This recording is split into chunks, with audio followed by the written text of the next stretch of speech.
ఇండియాలోనే అతి తక్కువ ధరలకి రత్నాలనందించే ఏకైక సంస్థ 6JVR.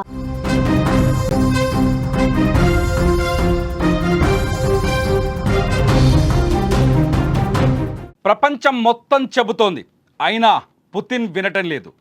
ట్రంప్ అలస్కాకు పిలిపించుకొని మరీ రిక్వెస్ట్ చేశాడు, అయినా పుతిన్ వినట్లేదు.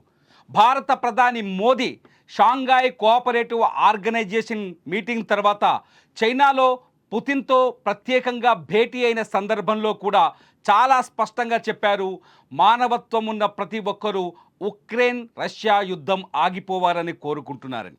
అయినా పుతిన్ వినట్లేదు. పుతిన్ పట్టిన మొండి పట్టు ఉక్రెయిన్ని వణికిస్తోంది. ఇంకా చెప్పాలంటే ఉక్రెయిన్కి తీవ్రమైన నష్టాన్ని కలిగిస్తోంది. ఎప్పుడైతే ఆ ఆపరేషన్ స్పైడర్ వెబ్ జరిగిందో అప్పటి నుంచి ఇప్పటి వరకు ఉక్రెయిన్పై వరుస దాడులు చేస్తూనే వస్తోంది రష్యా. తాజాగా మరొకసారి క్షిపణి దాడులకు పాల్పడింది. దాదాపు 500కు పైగా మానవరహిత విమానాలతో ఉక్రెయిన్ని అల్లాడించింది రష్యా. మామూలుగా కాదు, ఉక్రెయిన్లో బాంబుల మోత మోగింది, ఉక్రెయిన్ని వణికించేసింది ఈ దాడి. 24 క్షిపణులతో ఎడతెరిపి లేని దాడి చేసింది. ఉక్రెయిన్లో అసలు వణుకు పుట్టించే విధంగా రష్యా అసలు దాడుల విషయంలో వెనక్కి తగ్గడం లేదు. పుతిన్ ఉక్రెయిన్పై దాడిని సమర్థించుకుంటూనే వస్తున్నారు. ఉక్రెయిన్ నాటోలో కడవకుండా ఉండాలని, ఉక్రెయిన్ నాటోకి దూరం అవ్వాలని చాలా స్పష్టంగా బాహాటంగా అనేక వేదికలపైన చెబుతూ వస్తున్న పుతిన్ ఇవాళ మళ్ళీ ఉక్రెయిన్ పైన దాడులకు తెగబడ్డాడు. ఉక్రెయిన్ కూడా ఈ విషయంలో వెనక్కి తగ్గకపోవడం, అలస్కాలో డొనాల్డ్ ట్రంప్తో జరిగిన సమావేశంలో ఉక్రెయిన్పై చర్చలు జరిగాయి. ఉక్రెయిన్తో యుద్ధం ఆపాలని ట్రంప్ పుతిన్ని కోరారు. అయితే కొన్ని డిమాండ్లని పుతిన్ ట్రంప్ ముందుంచారు. ట్రంప్ ఆ డిమాండ్లని ఉక్రెయిన్ అధ్యక్షుడు జెలెన్స్కీతో కూడా చర్చించారు. అయినప్పటికీ కూడా సంధి కుదరకపోవడం, రెండు దేశాల మధ్య కొన్ని ఇగో ఇష్యూస్ కావచ్చు, సార్వభౌమాధికార సమస్యలు కావచ్చు, అట్లాగే సరిహద్దు సమస్యలు కావచ్చు, అవి పూర్తి స్థాయి పరిష్కారం కాకపోవడంతో ఉక్రెయిన్ అల్లాడుతోంది. ఉక్రెయిన్ పైన దాడులు కొనసాగుతున్నాయి. బుధవారం ఉక్రెయిన్ అంతటా వైమానిక దాడి సైరన్లు మోగాయి. రష్యా భారీ వైమానిక దాడిని ప్రారంభించింది. కైవ్ నుంచి పశ్చిమాన ఉన్న లివివ్, వోలిన్ ఇలా 24 ప్రాంతాలను టార్గెట్ చేసింది రష్యా. దీంతో ఉక్రెయిన్ వైమానిక దళం తిప్పికొట్టే ప్రయత్నం చేసింది. 3 క్షిపణులు, 69 స్ట్రైక్ డ్రోన్లను 14 చోట్ల ఢీకొట్టి నేలకూర్చాయి. కూలిన శిథిలాలు 14 చోట్ల పడిపోయాయి. ఇక మాస్కో 502 మానవరహిత విమానాలు 24 క్షిపణులను ప్రయోగించిందని ఉక్రెయిన్ అధికారులు చెబుతున్నారు. ఈ దాడులో పౌరులకు కూడా గాయాలయ్యాయని, ప్రజా మౌలిక సదుపాయాలకు తీవ్ర నష్టం వాటిల్లిందని ఉక్రెయిన్ ప్రకటిస్తోంది. ఇదిలా ఉంటే ఉక్రెయిన్ రష్యా యుద్ధం ఆగాలని ట్రంప్ రెండోసారి అధికారంలోకి వచ్చిన దగ్గర నుంచి ప్రయత్నిస్తున్నారు. ఇదే విషయంపై సౌదీ అరేబియా వేదికగా చర్చలు కూడా జరిగాయి, కానీ సత్ఫలితాన్ని ఇవ్వలేదు. దీంతో ట్రంపే స్వయంగా రంగంలోకి దిగి పుతిన్ జెలెన్స్కీతో చర్చలు జరిపారు. అయినా కూడా ఫలితాన్ని ఇవ్వలేదు. తాజాగా యథావిధిగా రష్యా దాడులు చేస్తూనే ఉంది. అలస్కా మీటింగ్ ఏమాత్రం ఉపయోగపడలేదని కూడా ఇక్కడ స్పష్టంగా అర్థమవుతోంది. ఇదిలా ఉంటే చైనా పర్యటనలో ఉన్న పుతిన్తో, రష్యా అధ్యక్షుడు పుతిన్తో భారత ప్రధాని నరేంద్ర మోదీ కూడా కొన్ని రిక్వెస్టులు చేశారు. రష్యా ఉక్రెయిన్ మధ్య శాంతి నెలకొనాలని, రష్యా ఉక్రెయిన్ మధ్య ఉన్న ఉద్రిక్తతలు తగ్గాలని ప్రతి మానవతావాది కోరుకుంటున్నాడంటూ నేరుగా భారత్ రష్యా ద్వైపాక్షిక చర్చల్లో కూడా చాలా స్పష్టంగా భారత ప్రధాని నరేంద్ర మోదీ చెప్పారు. అయినప్పటికీ కూడా పుతిన్ తగ్గటం లేదు. ఉక్రెయిన్ పైన ఎటువంటి కక్ష లేదని బయటకు చెబుతూనే, ఉక్రెయిన్ ప్రజలపైన ఎటువంటి ద్వేషం లేదని చెబుతూనే ఉక్రెయిన్పై వరుస దాడులకు పాల్పడుతున్నారు పుతిన్.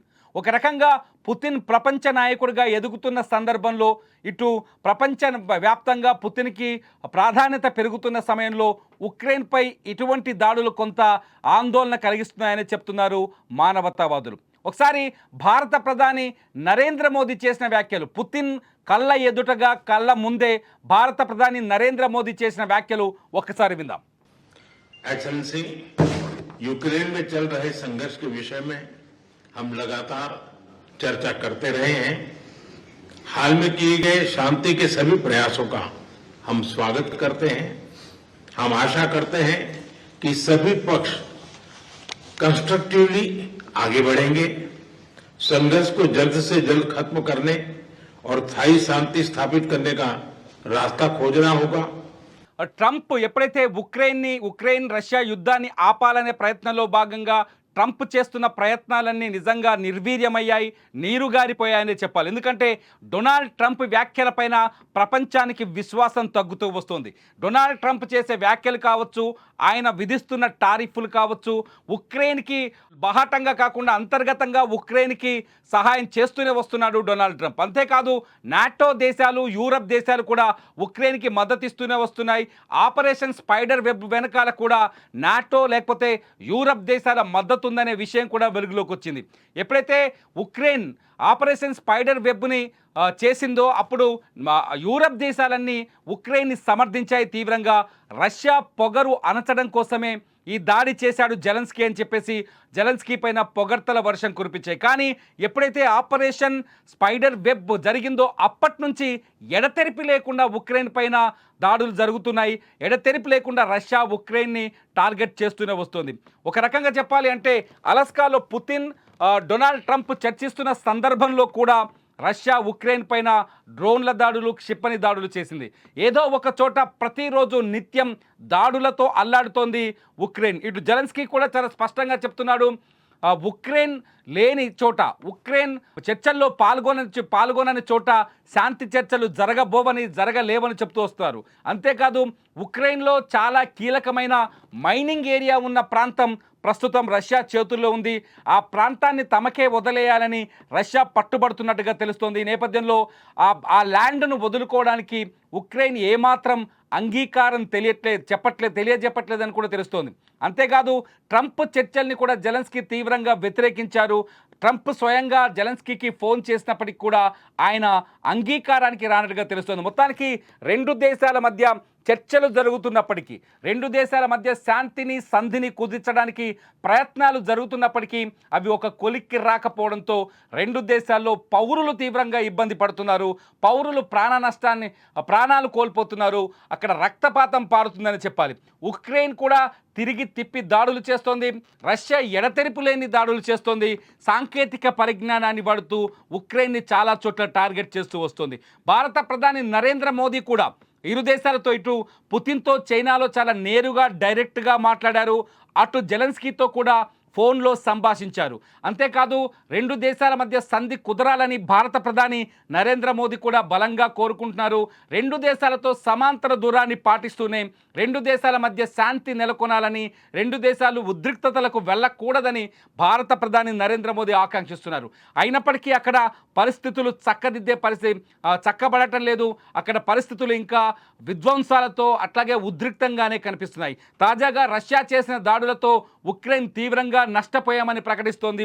502 మానవరహిత విమానాలు కావచ్చు, 24 క్షిపణులు కావచ్చు తమ ప్రాంతాన్ని సర్వనాశనం చేశాయని, పౌరులు కూడా తీవ్రంగా గాయపడ్డారని ఉక్రెయిన్ ప్రకటిస్తోంది. చూడాలి ఉక్రెయిన్ రష్యా యుద్ధం ఆగటానికి ఇంకా ఎంతమంది నాయకులు పనిచేయాలి.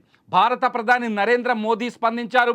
ఇటు ట్రంప్ తన ప్రయత్నాలు చేస్తూనే వస్తున్నారు. నిజానికి ట్రంప్ పైన తగ్గుతున్న విశ్వాసం కూడా ఉక్రెయిన్కి రష్యా పైన నమ్మకాన్ని కలిగించట్లేదనే చర్చ కూడా ప్రపంచ వేదికలపైన జరుగుతుంది. ట్రంప్ మాట మార్చే విధానం కావచ్చు, ట్రంప్ రాత్రికి రాత్రే ప్లేట్ ఫిరాయించే విధానం కూడా ఇటు ఉక్రెయిన్ నమ్మట్లేదు, అటు రష్యా కూడా నమ్మట్లేదనే చర్చ కూడా జరుగుతోంది. భారత ప్రధాని నరేంద్ర మోదీ కూడా ఈ విషయంలో జోక్యం చేసుకోవడంతో మోదీ మధ్యవర్తిత్వం వర్కౌట్ అవుతుందా? ఒకవేళ మోదీ మధ్యవర్తిత్వం చేస్తే రష్యా ఉక్రెయిన్ యుద్ధం ఆగే అవకాశం ఉందా అనే చర్చ కూడా ఇప్పుడు ప్రపంచ వేదికలపై నడుస్తుంది. మరి మీరేమనుకుంటున్నారు? భారత ప్రధాని నరేంద్ర మోదీ మధ్యవర్తిత్వం వహిస్తే కానీ, భారత ప్రధాని నరేంద్ర మోదీ ఇరు దేశాల అధ్యక్షులతో మాట్లాడితే రష్యా ఉక్రెయిన్ యుద్ధం ఆగుతుందని మీరు భావిస్తున్నారా?